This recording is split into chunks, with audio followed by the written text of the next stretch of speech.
This is Aaron Gorodeski. I'm a heart failure cardiologist at University Hospitals in Cleveland, Ohio, and a professor of medicine at Case Western Reserve University School of Medicine, and a social media editor for Jack Heart Failure. I have with me today Dr. Olivia Gilbert, who's a heart failure doctor at Wake Forest University School of Medicine. Dr. Gilbert, welcome and thank you so much. Thank you for having me. Do you want to share a few words about yourself, your background, where you work? Absolutely. As you mentioned, I'm a heart failure cardiologist at Wake Forest in Winston-Salem, North Carolina. I also have a master's degree in cardiovascular economics, and so have a passion for all things related to quality economics and outcomes in the heart failure space. Well, welcome. Thank you so much for submitting your work to Jack Heart Failure. So Dr. Gilbert and her colleagues are publishing a research letter called Factors Associated with Interest in Advanced Heart Failure and Transplant Cardiology Fellowship, a National Survey of Cardiology Fellows. And this is very timely. The match, as you know, Dr. Gilbert, happened yesterday, and the match results, to me at least, were sobering and maybe a bit disappointing. So for the 2024 academic year, there were 73 programs and 43 went unfilled. So there were 59% who went unfilled. And of 129 positions offered, 43% went unfilled. So a very large unfill range, both for slots and positions, suggesting that the interest in our field seems to have plateaued, because this is now happening year after year. Yes, and when you look at the percentages, actually, to your point, we have absolutely plateaued. So 44 to 43% over the last 3 years. We are stuck there, unfortunately, with our Flat. patient population exploding, as we know. So clearly a mismatch there, unfortunately. Right. A mismatch between a huge population of patients with heart failure that's estimated to reach 8 million by the year 2030, and the fact that we are only producing 70 some heart failure docs per year, and that numbers have plateaued, and maybe it's definitely shrunk as compared to a few years ago. But let's turn to the fantastic research letter that you guys submitted. Can you share with us what you guys did? Absolutely. So we did a survey, a 44-question survey that we worked with the ACC on to distribute through the FIT listserv to be able to compare and contrast those who are interested or committed to advanced heart failure versus those who are not interested. And so the idea of looking at different characteristics, and we broke those down into 3 different topics of specific clinical interests, professional career interests, and how individuals might like to see their interactions with patients. So those were the 3 major categories. We had a response rate of about 8%, which is not phenomenal, but not out of line with a lot of survey work. As we know, that can be a difficult part of it. We did do extensive bias analyses, though, and did not see any contributing bias to our analysis, so felt pretty good about our data. Got it. What did you guys find? So as far as the clinical interests were concerned, it was really fascinating that cardiogenic shock was the top interest among those interested in advanced heart failure and not interested in advanced heart failure careers.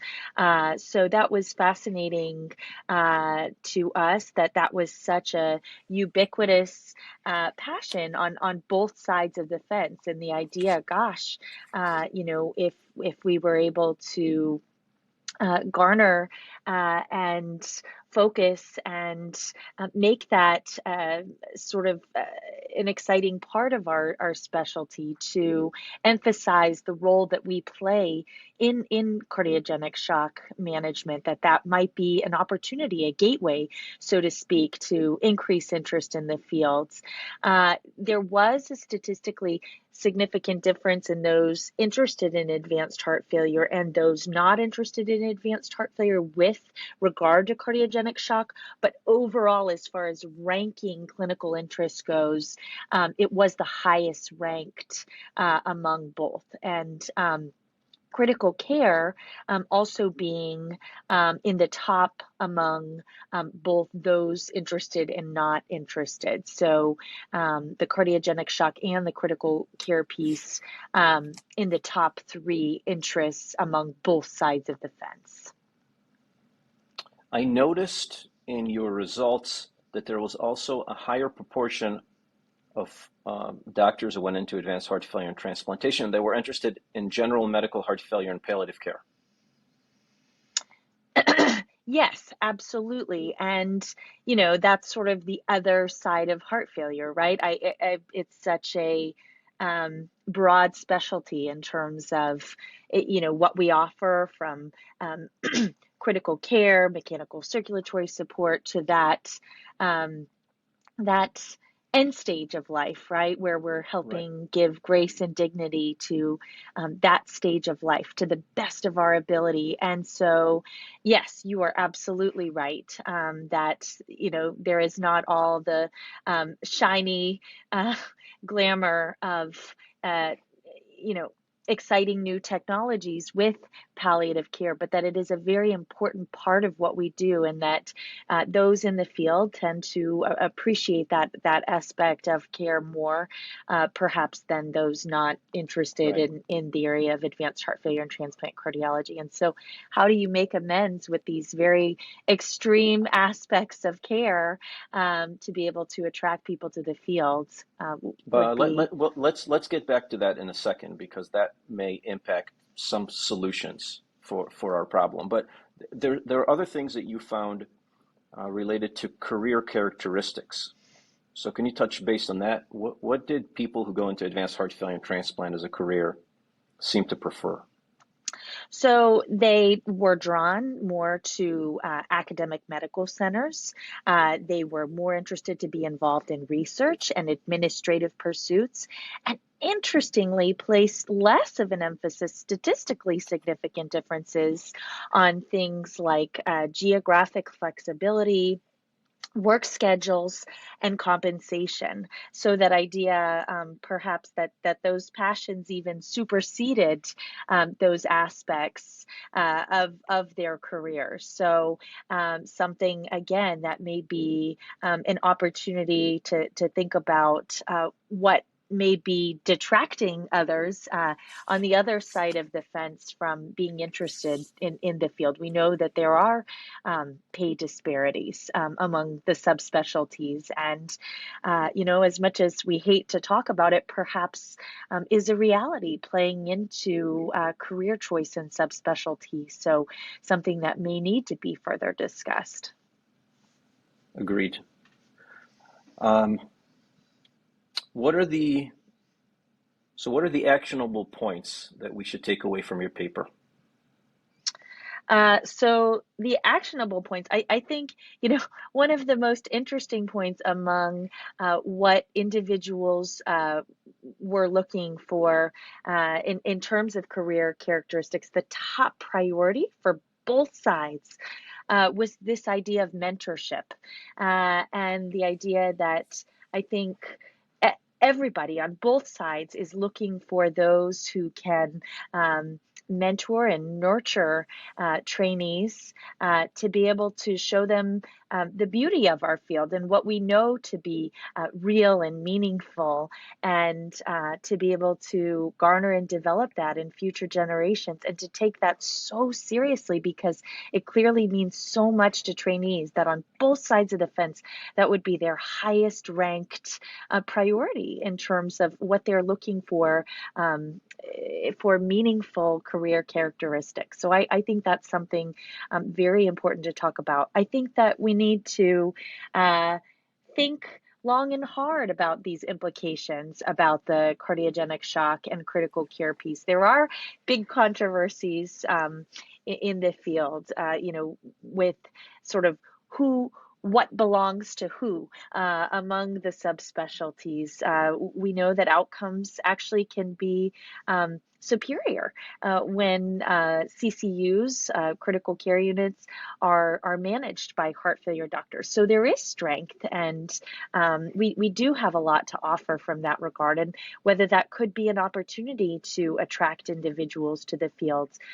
However, you brought up before the point that there are the less glorious aspects of heart failure that are a part of the field. I think the compensation piece is another thing that's very real and that needs to be discussed on a broader level in terms of equity and acknowledging all of the difficult, hard work that goes into a heart failure career that may not show up with our views. So I think those are probably my top three takeaways. What worries me is if we put all our eggs in the critical care and cardiogenic shock basket, because your survey does suggest that cardiology fellows who apply to be advanced heart failure doctors seem to really identify with that as an area of interest. And yet we see that in the field there are new things developing. We now have critical care cardiology training programs. So how do you think through that? Who's going to own critical care cardiology in the future?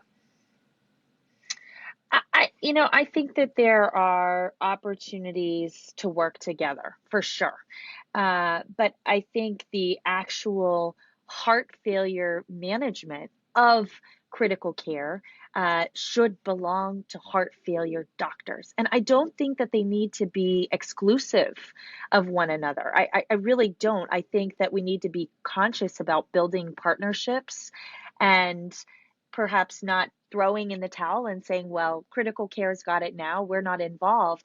I think that there's a role for both. I mean, we fought so hard as a specialty to be able to acknowledge and bill independently as heart failure cardiologists for what we separately provide and give to patient care. And I think that the same is true for the critical care space. I think that there is enough room for critical care providers to focus on things like vent management and all those kinds of things, and us to still have that space to focus on the heart failure piece of it. So I think that coexistence is possible.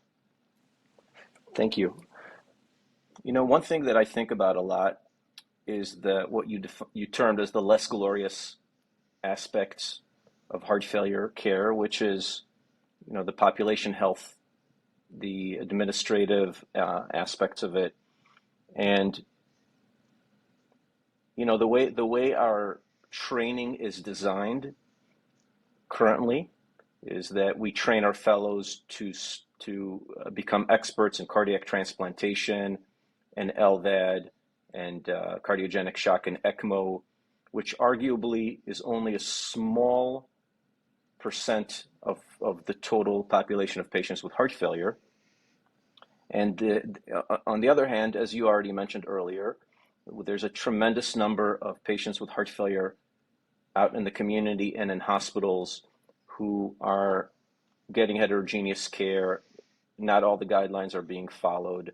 And yet a lot of advanced heart failure doctors are not focusing their energies there. And I wonder if there are opportunities. And I actually think that your survey does give a hint that there are opportunities because, as you already mentioned, a higher proportion of doctors who go into advanced heart failure are interested in the administrative aspects and the population health aspects. That's what the survey shows.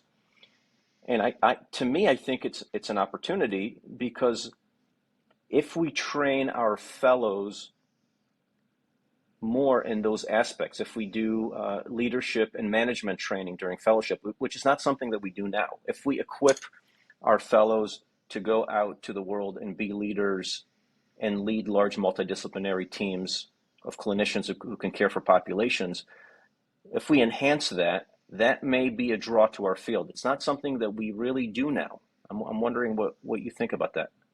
I think that is an absolutely brilliant and beautiful idea.